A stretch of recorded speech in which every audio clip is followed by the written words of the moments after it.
quarter. Here he is. Mr. Curry. Are you not ready? I wasn't. Unbelievable. I wasn't. I'm not used to you getting here this fast. Thank you. You're right. That's a good point. When you see Draymond, like have a rough game or a game that he says wasn't up to his par, how much have you grown to come to expect him to bounce back from that? That is the expectation. There's no other way, no other scenario where I see it playing out any different than him coming out with the right energy, focus, just making his impact, felt on the court. I know he takes all that stuff personally in terms of his standard and what he knows he can do out there on the floor. So when he doesn't meet that, he's usually pretty honest and accountable to himself, first and foremost, to the team, and then you go out and hoop. So we all go through that at some point. And you don't win championships and be the team that we are if you don't have that, in your DNA at some point. So we got to go out and prove it, Draymond included. Question on the left. Tomer Zarda from Clutch Point. Steph, it's kind of a two-parter. Where have you made the biggest growth since you guys' last championship, you think?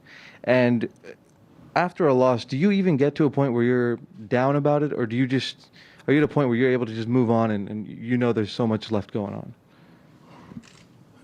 I mean, if you're not down about it and you're not in your feelings, then that's a problem because then it doesn't matter. You have to feel it. How much it lingers, that's the test of, to Marcus' question, just how do you bounce back? When you go home after the game, you're probably thinking about every play that happened, what you could have done differently. Was a defensive rotation, a shot that would have went in, a decision you make, whatever it is, those things kind of, circle in your head, and you probably lose a little bit of sleep that first night. Then you come back the next day and realize you have an opportunity to protect your home court again on Sunday, and just keep things moving, and get yourselves back into the series. So the locker room after the game one was rough. Like we all know the opportunity we let slip in terms of that fourth quarter, but it doesn't kill your confidence that you can't come out Sunday and win that game. And that's what we're going to do. So not much has changed from 18 or any of those finals appearances, and really in terms of me personally, how I've evolved, it's just continue to try to play at a high level, understand the game, understand the things that can happen in the playoff series and in the finals, and adjust accordingly as you go through it. Monty in the middle. Steph, after going through the video of the game, what are the things you saw, and what's your reaction to what you saw? And do you think you played with enough defensive, force over the course of the game? There were spurts, not over the whole course of the game. They're a great team. They have a lot of different weapons, a lot of threats. Guys had some amazing nights shooting the basketball. So you understand some of the mistakes we made, they took advantage of it. We could have made the same mistakes. They could have missed some shots, and we might be having a different conversation. But the way it played out, I think early in the game there were some defensive breakdowns and some lack of physicality that gave, some of the guys some confidence, and then that carried over through the rest of the game. And in the fourth quarter, you could just feel the momentum just, shifting dramatically, and the avalanche started. So we have to come out with a sense of desperation, first quarter, and really cement ourselves in terms of what we're trying to do. Play with the same joy, the same aggressiveness that we always do, but have to sustain it over 48. And it's crazy saying that. That's what it should be like in the finals, with two great teams going at it. Tim Reynolds, Associated Press. Steph, you guys have had that crazy streak. I think it's like 26 consecutive series with a road win. Boston is 8-2 on the road in these playoffs. I mean, obviously you got to be really, really good to get to the finals, but how does really, really good become really, really great on the road? Like, what's the defining characteristic that a team has to have to consistently win on the road at this level? The ability to win games a lot of different ways. Even if shots aren't falling, you can buckle down and get stops. If shots are falling, you capitalize on that momentum, kind of like Boston did in the fourth. And there's really no panic. I think our experience, we've been down big on the road and come back. We've won some ugly games on the road, low-scoring games. We've won some shootouts. Like it's a lot of different scenarios that you find yourself in, and you have to be prepared and have the personnel and the resiliency to kind of be able to live in those moments. And there's just a lot of chemistry and toughness that shows up in the biggest of moments. So, like you said, it's two great teams that have demonstrated the ability to go outside of their home and get wins. We're obviously going to have to do that one time to win this series, but obviously for us it starts protecting our home court on Sunday. Mark? Hey, Steph, what's been your message to Jordan on what it'll take to bounce back in Game 2? Be yourself. I guess feel what remember what it felt like, in terms of your adrenaline and your emotions coming out, in the game. Try to get yourself, asserted, maybe slow down just a little bit to kind of see the pictures a little bit better. But he didn't have to change anything about, the way he plays or the way he attacks or where, he feels the most confident in terms of making an impact on the game. You just have to be able to bottle up those emotions and the adrenaline, because it is different. It's a different experience being, knowing it's the finals and you go through that in your first experience.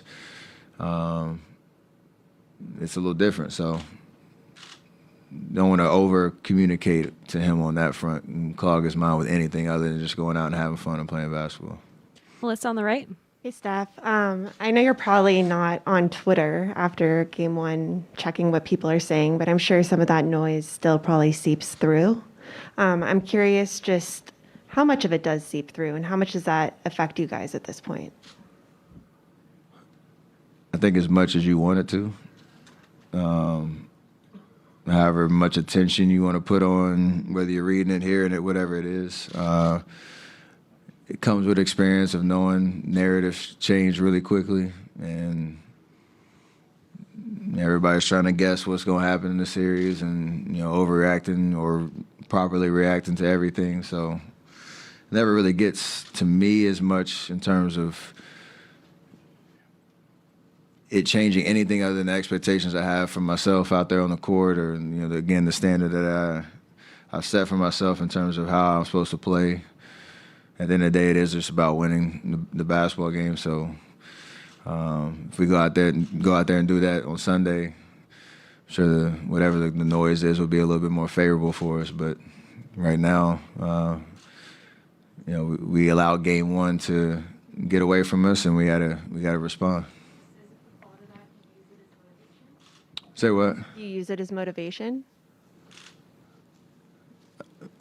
Yes and no. Like, it's just kind of a through line of your entire career and every year that you play in this league and every experience you go through. It's not just, now we're in the finals, I need some more motivation to get the job done at all. CJ in the middle. What's up, Steph? Were you surprised that Gary wasn't in the Game 1 rotation? And when he is able to get back on the court, what does he bring to a series like this? Well, he's just a defensive menace in terms of being able to guard a lot of different positions. He gets into the ball, makes people uncomfortable. He can disrupt a lot of different actions and different situations out there. He even has a knack on the offensive end, just being in the right place at the right time, and gives us great energy. So the fact that he's available is big, just because of what he's been through these last 3-4 weeks. I don't know if I was surprised he wasn't in, because I don't know too much about how he really feels and what the conversations is with with coach and the training staff and all that. But the fact that he's available, I know he has to be ready, because his number can be called at any moment, and he has to go be the GP that we know him to be. he can affect this series that same way. Guarding Jalen, guarding Jason, Marcus, whoever he's asked to guard, and giving us a huge boost of energy because that's what he does. Last couple of questions, Rohan in the middle. Steph, obviously you've seen every defense over the course of the playoffs, the finals. Boston in particular, I think, switched more than any team this season. What would you say in general are keys for a Warriors offense to beat teams that are switching? Over the years, what have you guys found success doing when you're trying to beat teams that are switching on you?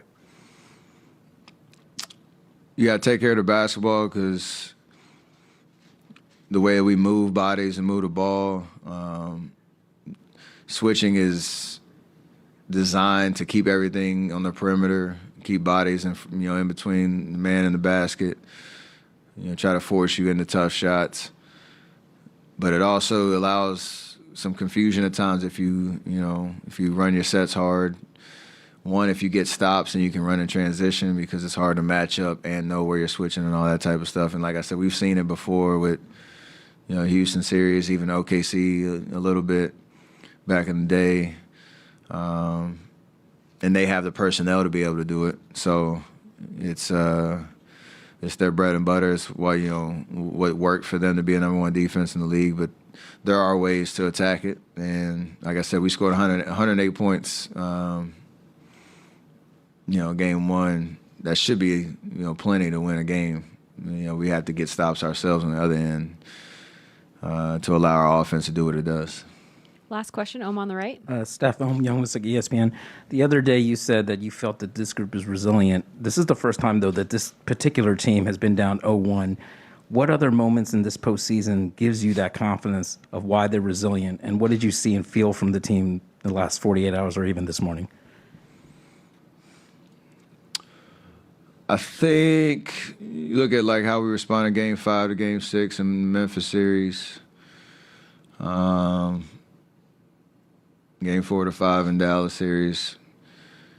Even moments throughout the regular season where things were starting to get away from us a little bit at times, and kind of have your come to Jesus moment, how we need to play right, how are we going to flip the script and